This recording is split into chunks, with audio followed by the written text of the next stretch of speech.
All right, Romeo, we're live. Thanks for hopping on the podcast. I'm excited to talk with you. Likewise, Mike, this is going to be a fun one. Yeah. Tell me, have you done other podcasts? What's your background in doing public speaking?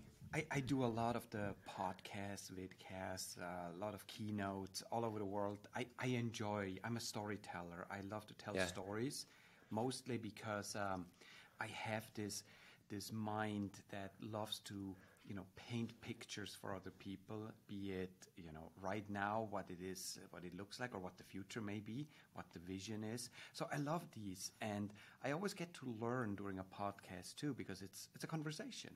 And so I'm hmm really looking forward to this discussion. Yeah, me too. You have a very diverse background. You worked at a lot of different places, DJI, and now at Auterion. And I'd love to hear from you sort of how you reflect on your career and what have been the highlights through your journey. That's a great question. So I'm right now in Switzerland, and I was born and raised in Switzerland. And actually, just a few days ago, I celebrated my 25th anniversary of having left Switzerland for Silicon Valley.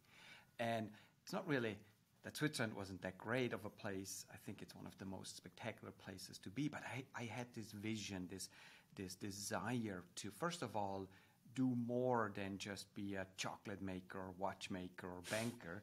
I wanted to work on a space mission. That was like my childhood dream. And I had to move somewhere else because Switzerland, we do a lot of great things, but not space. So I left Switzerland. I went to Silicon Valley, got my feet wet there. And, Silicon Valley 25 years ago was a different place than it is today. It was really the hardware computer industry that ruled Silicon Valley and the chip makers and all that. But I ultimately got my feet into the door. I worked for almost 13 years on a NASA space mission, the Solar Dynamics Observatory. We built a satellite that is now observing the sun. And it was a spectacular mission to be part of. Once it launched, I had a little bit more time. I did a lot of human space flight tasks out of Houston and supported the International Space Station activities. So really a lot of fun. And I didn't think I would ever have a job that would be more fun than that one. But then something very interesting happened. One day, my best friend Mark Johnson called me and said, "Romeo, you gotta come to my house after work. You gotta see this." And that was exactly 11 years ago. And I went to his house, and there was this crazy-looking thing on his coffee table. It had a see-through dome with lots of electronics inside and 6 arms with propellers on it. And I was like, "What is this?" And he's like, "Well, that's a drone. I bought all these components. I put it together. Let's go and fly it." And so we went out to the park, and neither of us knew how to operate this thing. I had flown remote-controlled airplanes before, so at least I had somewhat of an understanding of how things fly and how these sticks function, but never flown anything like that. But what happened that day was it opened up a whole new perspective for me because suddenly we had the ability to fly this thing, have a camera on it, and maneuver it in 3D space. And initially I thought about the artistic side. Oh my God, you can do these aerial panoramas, these aerial pictures, these movies. But then a few months later we realized, wait a second, this technology can help us in ways that we don't even know yet. For example, forensic analysis, accident reconstruction, where you oftentimes have to hire a helicopter, get aerial images, and then you superimpose in post-production the scenery or what happened on it to figure out, what was the series of events that led to this incident. And so this is how all of it started, me being in the drone industry, you starting to work with this technology and starting to get that integrated into workflows and areas that we, 10 years, 11 years ago didn't think. Okay, so you have this insight to potential ways drones can be used. What was the next company that you were a part of after that point?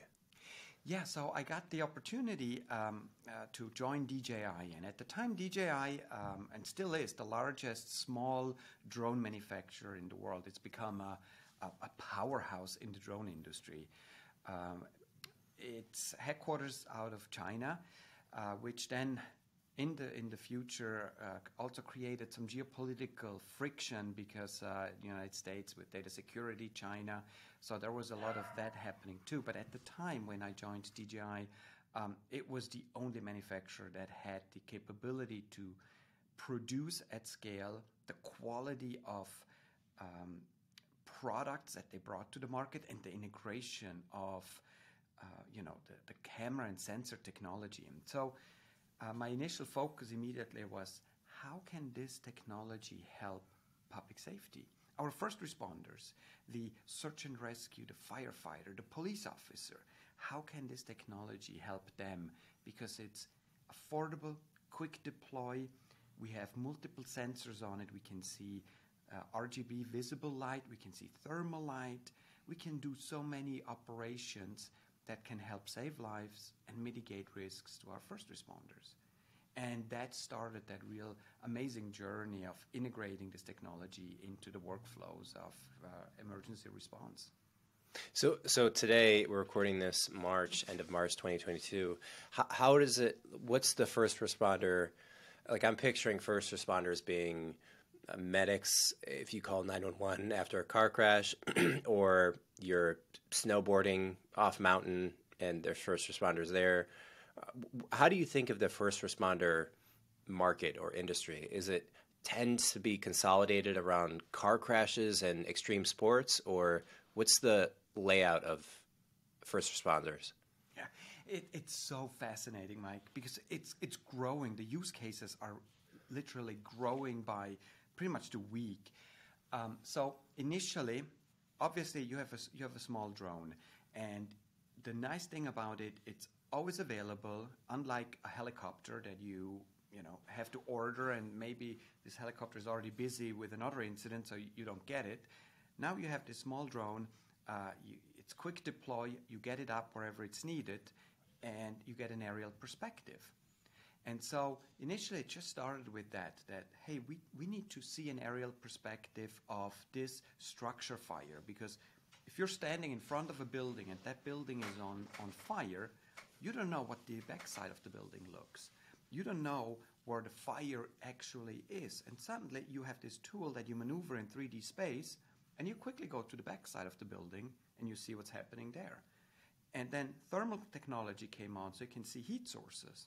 Suddenly you can see under the roof, where is the heat source? Data that before you had to send somebody in to physically get eyes on the problem. Now you can do it faster and with less risk. So that's how it started. Then we started seeing, of course, search and rescue. That's a no-brainer that if you have a missing person somewhere in the woods, somewhere on a mountain, you use the drone because you cover so much more ground, or you send the drone to a place where it's more dangerous for boots on the ground to get to. I mean, very, very beneficial.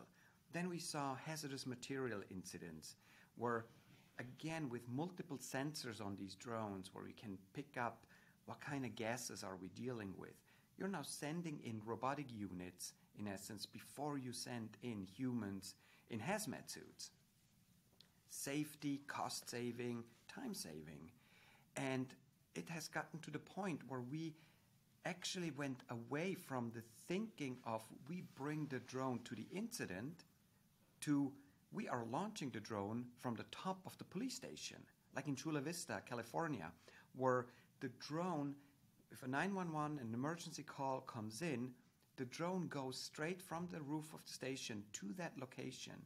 And over half of the time is truly the first responder on scene, meaning nobody else is there, but the drone can already provide an aerial overview of what the situation is, alert units on the ground, escalate, de-escalate, whatever is needed, and that is tremendously beneficial. So we're seeing also a change in how we deploy these platforms.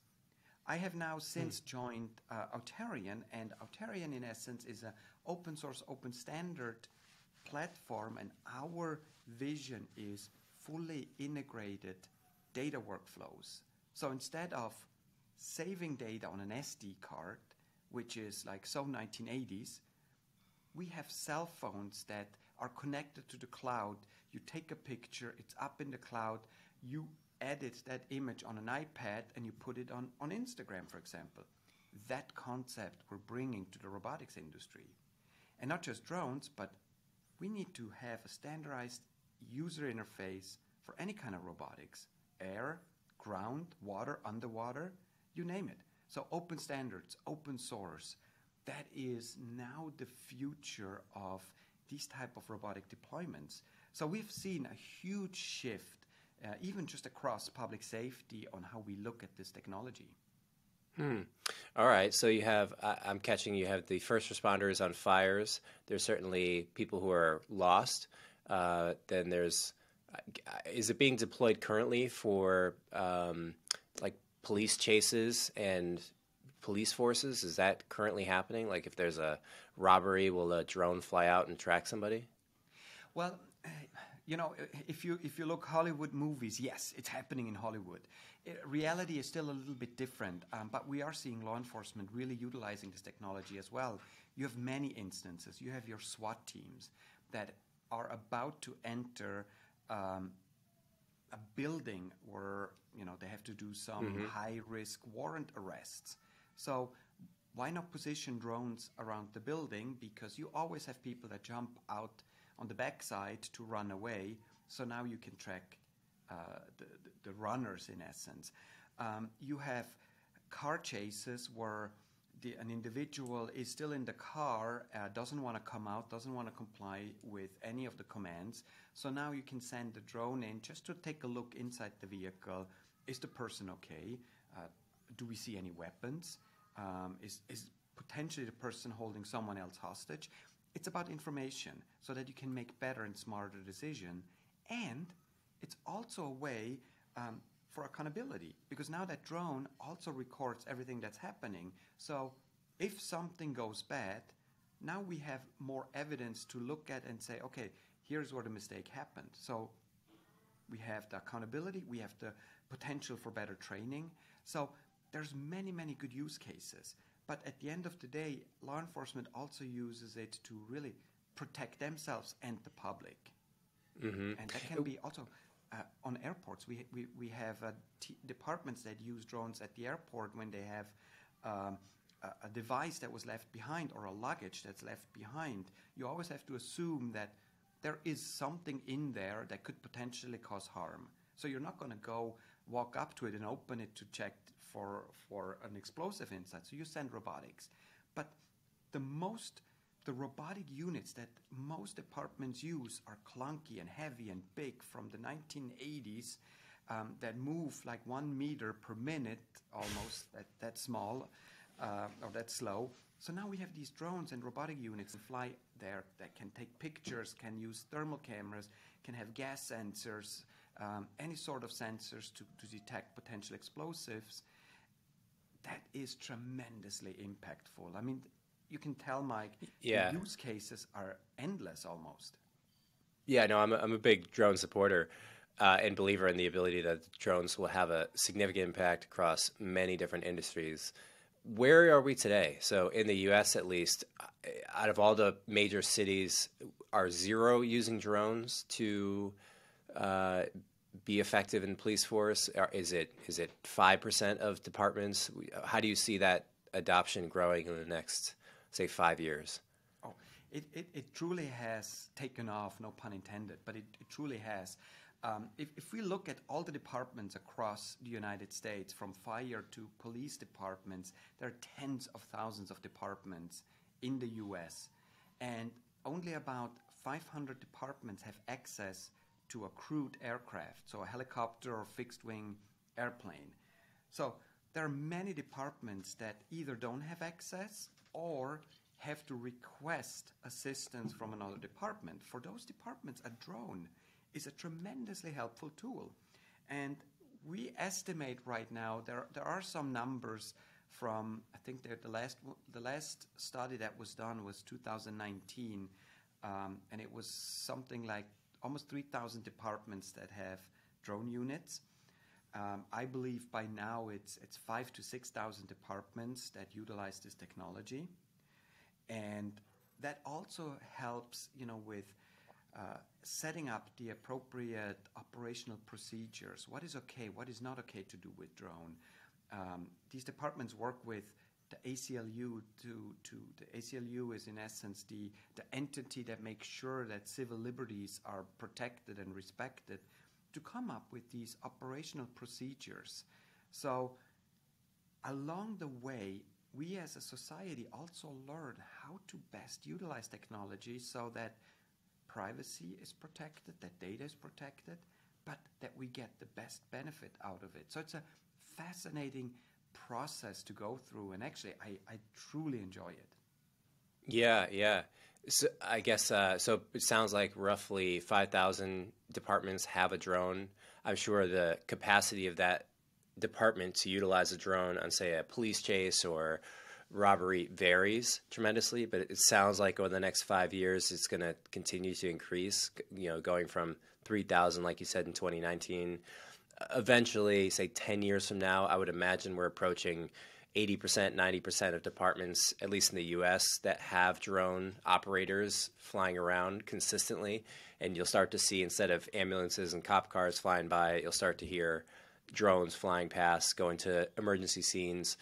Is the next phase of that, like if you kind of extrapolate beyond that, we have drones that are just constantly over the airs? Because I can see the argument to say, well, why spend the extra 12 minutes for this drone to get out there? Why not just be constantly watching the city, so you can just rewind the clock and see where this guy who broke into that liquor store, where they came from, track him down?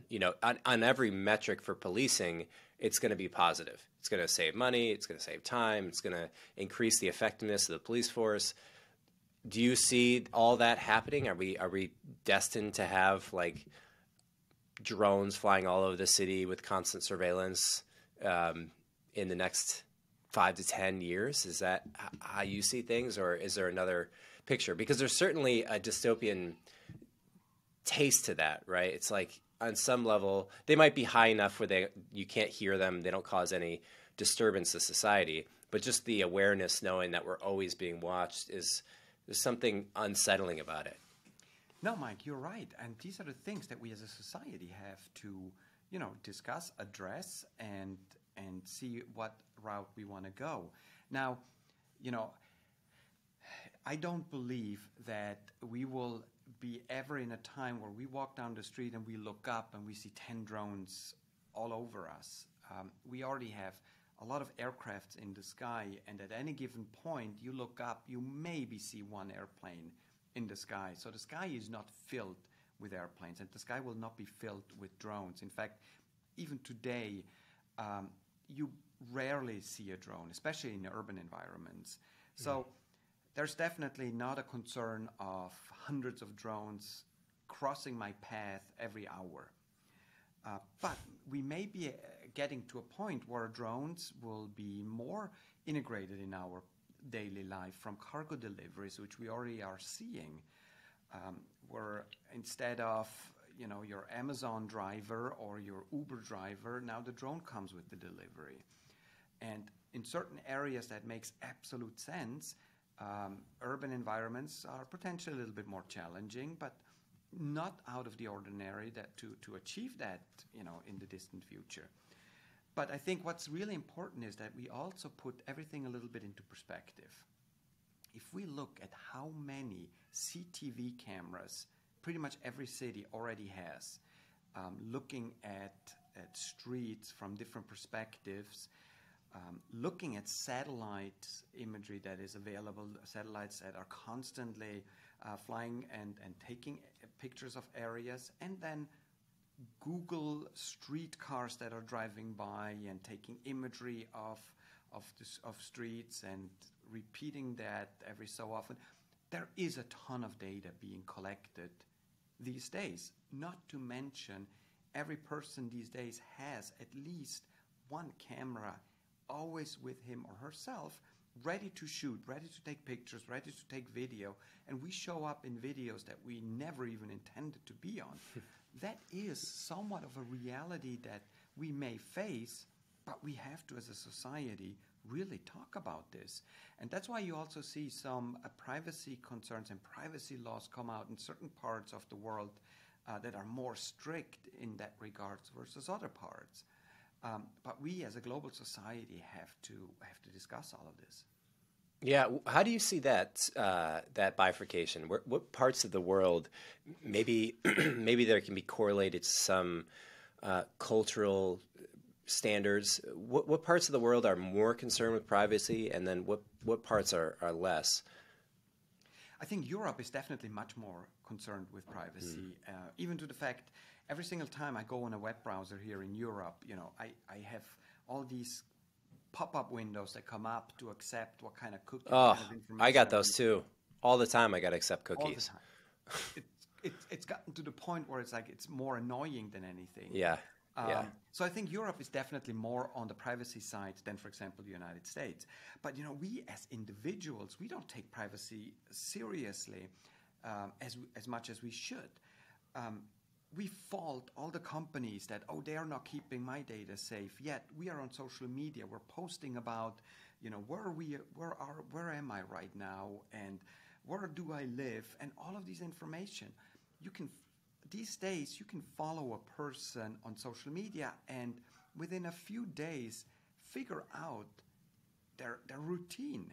So privacy starts not just with an entity and a company. Privacy starts with your own behavior and especially how you utilize and use social media.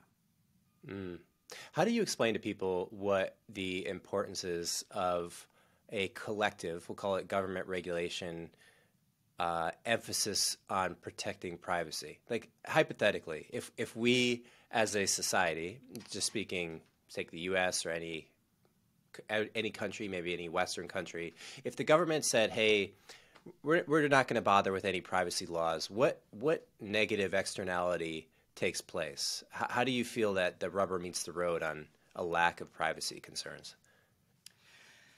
Well, I mean, this can go two ways. We can go overboard with laws in regards to privacy, and then we are also not doing us a favor because we're so data-driven, and it will only get more data-driven.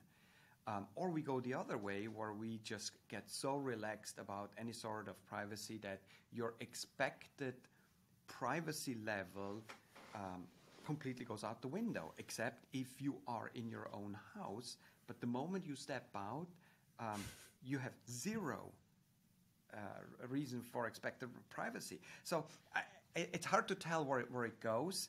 We do have to find a middle path in all of this. That's for sure. Yeah. It seems to me like if you take the spectrum and you say, well, play this out for a second to correctly articulate what our concerns should be, because if we don't understand the concerns of either extreme, then we're liable to just walk down that direction thinking it's okay until we get burned. And I view the burning, or the scenario that we don't want to happen, is if we ignore privacy entirely, then the consolidation of power of private companies tends to become very, very large, and it tends to focus on what the company wants without any awareness of individuals. So this would manifest like, Google shares information with all the other companies. They know everything about you that there is to know, and they want you, the companies want you to buy their things, watch their apps, like stay engaged, which isn't necessarily what you consciously want. And this awareness between our conscious and subconscious minds seems to be this is the rub. This is the part people are really concerned about with Facebook and the social dilemma, is like these companies are somehow using this algorithm. You hear the algorithm get referenced a lot, in ways that manipulate people or get them to do things that they wouldn't consciously, in full awareness, want to do. And so I think personally that a stronger regulatory awareness of privacy means, or manifests as, companies openly declare what they're doing, and they'll ask for permission to do that. And if you want the data that they collect, then they have to release that to you. It doesn't stop them from doing that, but at least it brings awareness to you as the consumer what they're doing. And that shines a hope of optimism towards people at least saying, hey, maybe I don't want to share access with this app across every other app I use.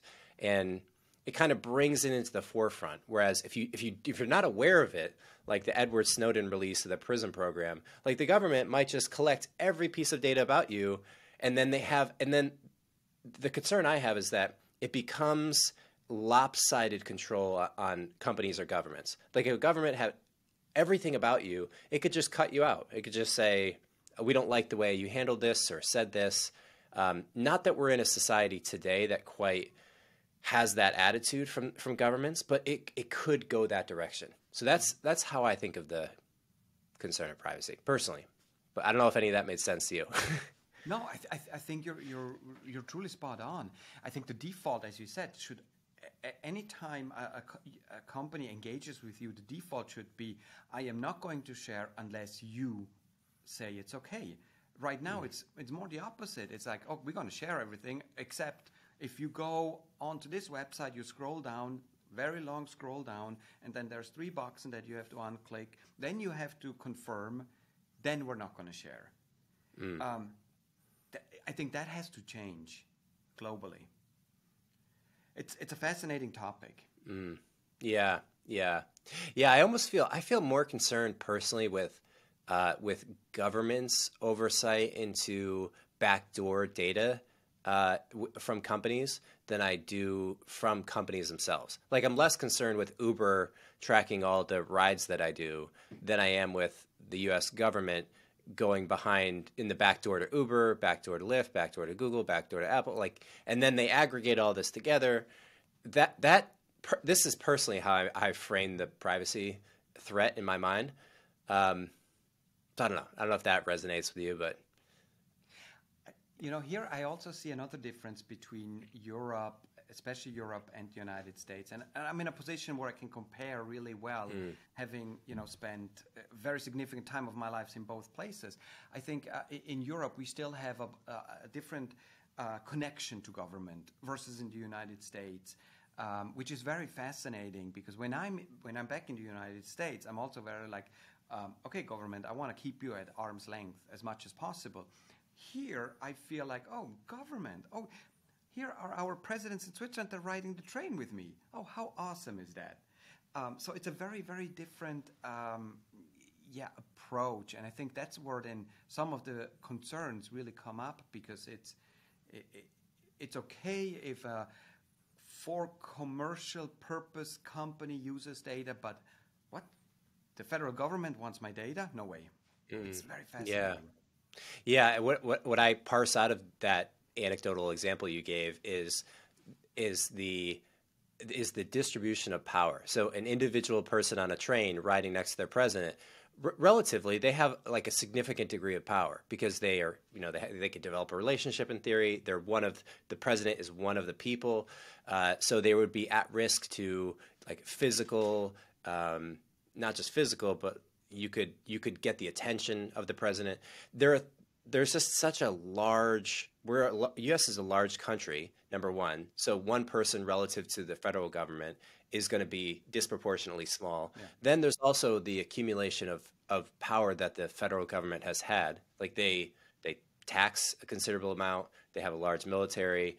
There's infinite amount of barriers between me and the president. I can't just walk up to his front door. So maybe that contributes to it, but I agree with you. It does feel different. It does.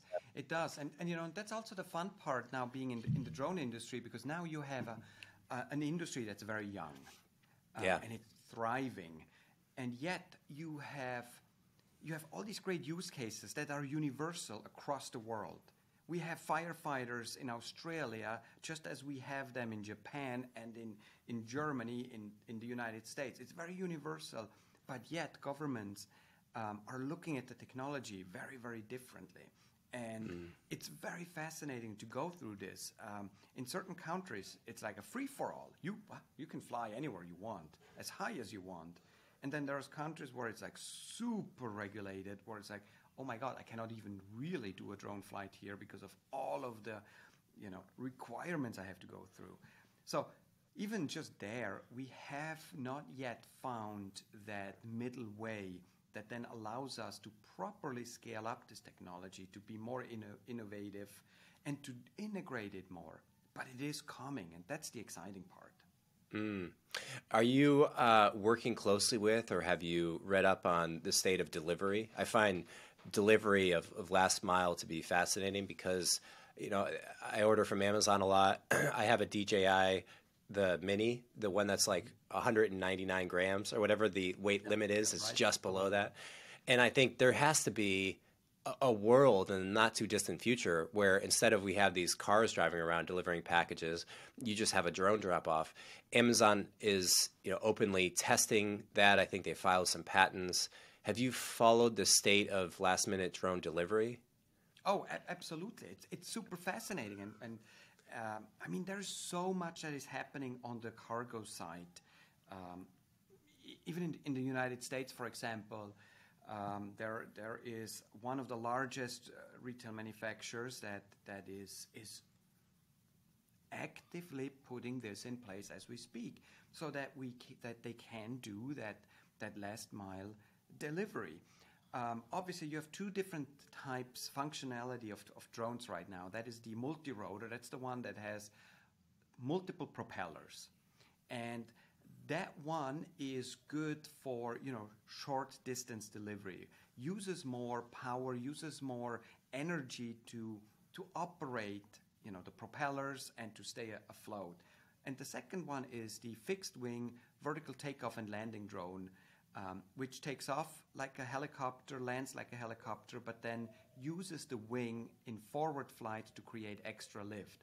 Those can fly for hour, 2 hours, 3 hours, and can also fly further distances. So now you have two different sets of possibilities to deliver cargo. You have the one for the, that last mile or the first mile, could even be the first mile. Maybe you just want to get all the orders out of the big pie where all the traffic is, and you collect it there, and from there it goes via a different method. So it could be first mile, last mile, or then you have the larger platforms with the wing where you say, okay, we need to get this 5 miles out or 20 miles out, or we need to get this up the mountain or over the mountain, and now you're creating a whole other area of cargo. And there's an American company called Zipline that does tens of thousands of medical deliveries in Africa with their fixed wing drone, and it makes so much sense. You have a very bad infrastructure. You have very remote villages. What usually takes 2 hours to get tests to a certain area now takes 30 minutes. That's a tremendous time saving. Now multiply that times 10,000 flights. You're doing your communities a tremendous favor. Plus, we gotta start also looking at how are we polluting our planet. If we can go to options that have a smaller footprint, carbon fiber footprint, we gotta explore all of that. And I think we are slowly getting to the place where this becomes more and more reality, because also regulatory environments are opening up to what's called beyond visual line of flight missions. Right now, most Western or civilized countries, or whatever we want to call them, most countries around the globe say you can fly your drone as long as you can see it. And that limits you to some degree of what you can do. Well, now we're starting to see approvals for beyond that visual line of sight. So now suddenly you can fly your 3 miles, your 5 miles, and that opens up a whole new world of possibilities. What are, in your view, what are the blockers currently in place? If you could wave a magic wand and change anything, what would you change to help further accelerate the proliferation of drone technology? I think regulations. That's always a blocker in anything, because it's a slow-moving machine versus technology is super fast. So you're always lagging behind. So that's one. But that's one that, you can mitigate, you can work with regulatory bodies, you can do proof of concepts, you can show the safety. So it takes time, but it is somewhat of a blocker. Then we have the technology itself. We are just now at the stage where these fixed-wing vertical takeoff and landing drones are becoming more of a thing. Before it was really about multi-rotors and only multi-rotors. And then I think the biggest blocker right now is, and that was very true for the computers as well. The first computers, they were not connected. They were single devices. And the moment you connected these computers with each other, you opened up the World Wide Web. And it changed how we used computers. And the same is true for drones. We are just now getting to the place where these become connected. And that's one of our core mission, that we standardize this and we connect these platforms. And that is going to change the way we use the technology, because now they're not only connected with each other, but they're connected with our workflows. The data that we collect or the missions that we need to do are directly connected with our either company system where we analyze data, or with our dispatch center, or you name it. And that changes, again, how this technology is utilized and how scalable it is. So specifically the interoperability, or the ability of drones to connect with each other, and then the stations, the open source standards that you're referring to, this is today, if I'm flying a drone, the drone's connected to my remote. It might be connected through GPS, so it goes to satellite and then down to my remote. But in most times with a direct line of sight, I'm connected via radio.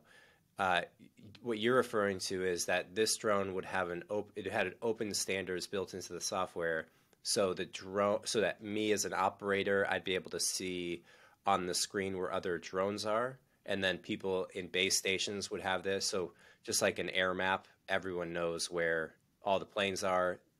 Is this the primary benefit of the appeal of an open standard on drones? Well, certainly. I mean, that's where all of this is going. So we're focusing on open source software, meaning the greater community is working together on the software, so that you create a user interface that the entire community has worked on, and makes it available for others to work on as well. So you are much faster in developing. You have multiple eyes looking at code, finding issues, testing the code. And so today, open source is pretty much anywhere. We have it on our phones, our Android phones. We have it in cars. We have it in spaceship. The Mars helicopter that is flying on Mars is open source based. So open source has become really an amazing software tool to really create stable and good algorithms. And now on the open standards side, we're saying, hey, look, it's crazy that each drone has its own individual controller and potentially its own individual app that is different from drone to drone or from robotics to robotics. This is insane. If you have 10 different drones, you need to learn 10 different systems. We are, in essence, the honest broker in all of this. We bring in the ecosystem. We create a common ground controller, a common user interface, a common data workflow. And now, for the end user, it means I have choices. I can use this manufacturer, like with Android, if it's a Google phone, or I can use a Samsung phone. But my user interface is the same. My experience is the same, no matter what hardware I am using. So would this be to say, just for my point of clarity, that if I bought a DJI drone, I could buy a separate remote and download a separate app to fly it? No, see, DJI, I come from the very proprietary world. And I was at DJI, and it was all closed up. It was all tightly held, dear to the heart, because this is ours and just ours. And then I came into this open world of open source where nobody owns it, but everybody's contributing to it. And then from there, entities like Auterion take the code and we specialize on certain other features and functions that then help the enterprise market or the cargo delivery or whatever the case may be. So it's Apple versus Android. Apple is the DJI, very closed. You have an SDK and you can create apps, but it's very, very closed versus the Android side where things are much more open and you have different hardware choices, but your experience doesn't change. Okay, that's interesting. And so the ramifications of that in the mid to long term are that I would presume DJI would continue to be successful regardless of their maybe because of their policy to be closed, because the philosophy of having a closed development mindset is you when you build great technology, other people can't see it.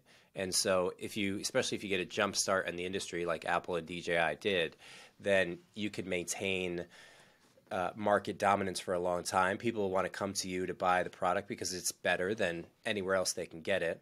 The downside is that if there are bugs or issues with development, it may get realized slower than open source.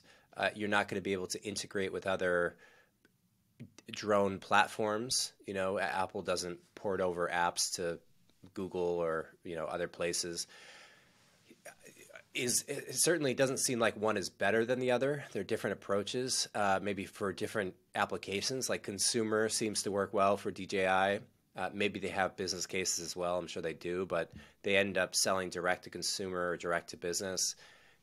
Where specifically does the open standards for drone technology fully get utilized? Is it on delivery drones because they need to see where all the other delivery vehicles are to not hit them? Or are there other applications that open source is perfect for? You're right. The Apples and the DJIs, they will continue to be a very strong, I wouldn't say contender, but they provide really good solutions for, a good segment of the market. And that's usually the consumers. When you go into, enterprise, the commercial side, and let's take, for example, an inspection company, let's say power line inspection. These days, power line inspections are done with helicopters, very dangerous, very time-consuming. It's also very polluting, and it's expensive. So now let's say a company says, all right, we're going to start doing power line inspection by drones, which it's actually happening. And they're saying, okay, we have, 300,000 power masts that we need to inspect. So we need, 10,000 drones. And that's our fleet. Well, at some point, you are not able to maintain a fleet of 10,000 or even of 1,000 of something if they're all closed. If you cannot properly integrate them into your workflows, as simple as if they're not even connected with each other, how are you going to update firmware on 1,000 drones? If a firmware takes 10 minutes to update and you have 1,000 drones, now you have 10,000 minutes just of updating time. That's not scalable. So at some point, you will outgrow the benefit of a closed system, and those are the entities that then will say or are saying, hey, you know what, we need a different approach. We need multiple different manufacturers because we don't want to just put one egg in the basket. We need multiple eggs. Because you never know. Look at what's happening right now, Russia and Ukraine, where Russia is getting sanctioned. And imagine, your entire company in Russia has a Mexo credit cards or MasterCards only. And suddenly MasterCard says, hey, you know what? We're imposing sanctions on Russia. No more MasterCards are working in Russia.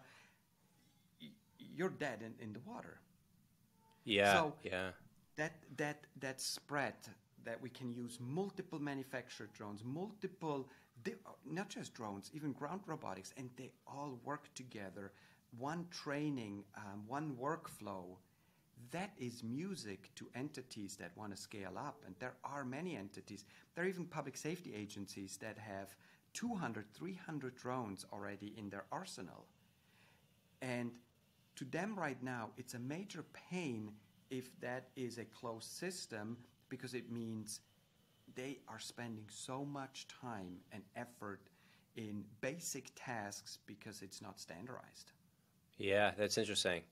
So what you're saying is that this is going to accelerate Russian.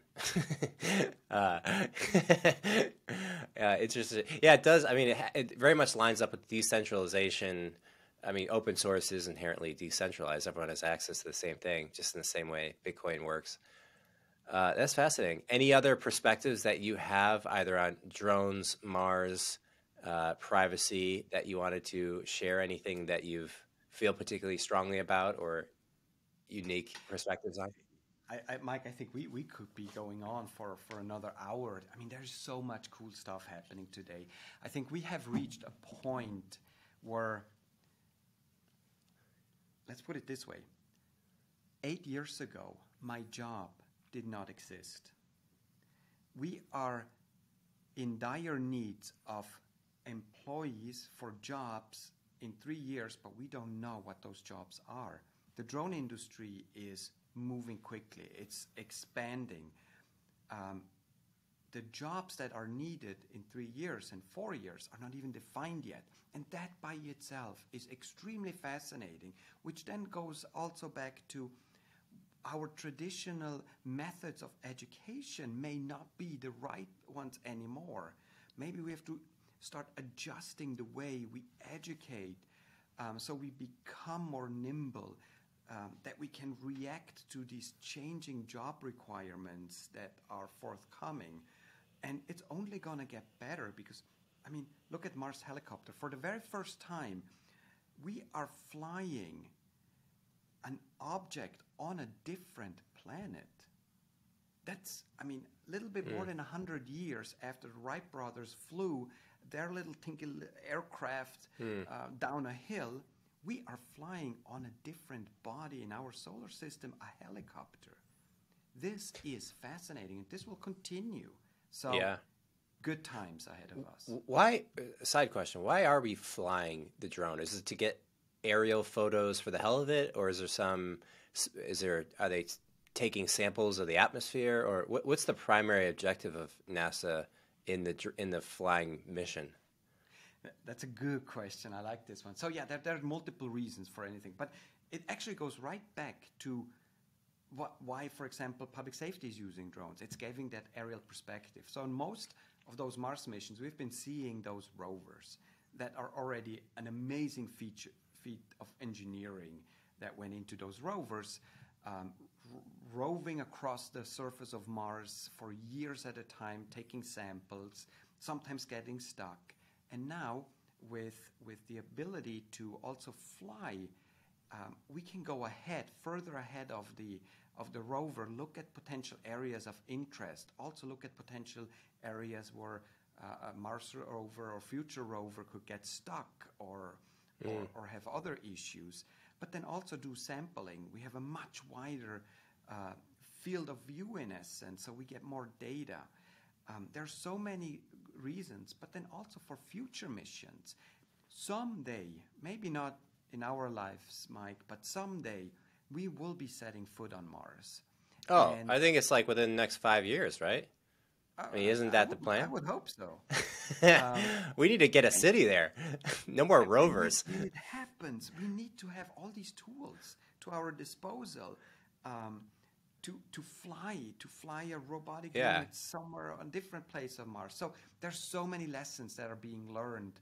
And just to think about this, there's a helicopter flying on Mars that has 1% of Earth's atmosphere. And that's fascinating because helicopters fly because their propellers, in essence, eat into the atmosphere, into the air, and create lift. And there you have barely any atmosphere to dig into, And to do all of that remote controlled from Earth, I mean, we're not giving those teams enough credits. Yeah. Well, isn't the gravity lower on Mars, so you don't need as much to push down on? The gravity differences always help as well. But we would have a truly hard time flying a drone on the moon because we have no atmosphere there, but we also have barely any gravity. So, there's many factors that need to work together, and that's why if we just take that Mars helicopter and now we're sending that to a different planet, it wouldn't work the same way. There are so many items that need to be taken into consideration. Yeah, I hope we get that moon base and the Mars city set up soon. I mean, I'm like, stop sending these drones over. Start sending up. I don't know if you need. Probably, I guess the first wave will be. SpaceX will send over cargo ships that just dispatch like automatic drone building robots that just create the infrastructure for early people to go, and then we build out from there. But yeah, it feels close, man.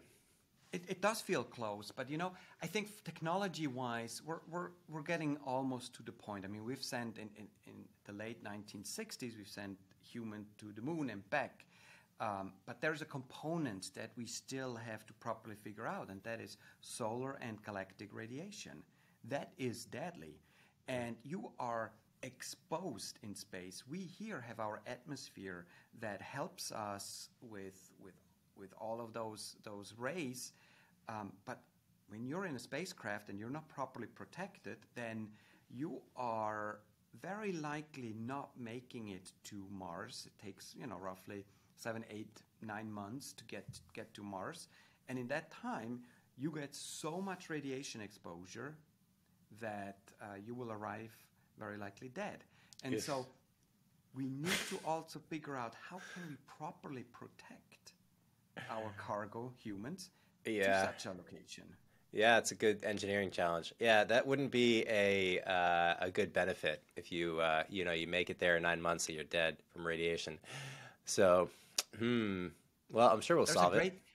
There's a great book, Mike, if you're interested in that kind of stuff. I just read it and I had the best time reading it, and it's called The Hail Mary Project by Andy Weir, and he's the guy that wrote The Martian, that then got turned into the movie, which was a really, really fascinating movie. But this book is so really cool, and it talks a lot about this and how we do distant space travel in the future. It's a really good read. It's awesome. Well, Romeo, congrats on all your success, man. I hope you keep pushing with the same enthusiasm that you do today, and inspire and build out the next wave of drone innovators and technology companies. So, and last thing I want to ask you: do you write publicly? Do you have Twitter? Any social media that you want to throw out there? Yeah, please. If people want to engage, learn a little bit more, I'm on Twitter, Romeo CH. That CH is Confederazione Helvetica, that's Switzerland. But I'm also, you just have to search my name, Romeo Durscher, and you find tons of stuff. I love engaging with people. I love learning from them, but I also love sharing the vision and having a good debate. So hit me up. Yeah, I very much enjoyed it. All right, my friend, take care. Thank you, Mike.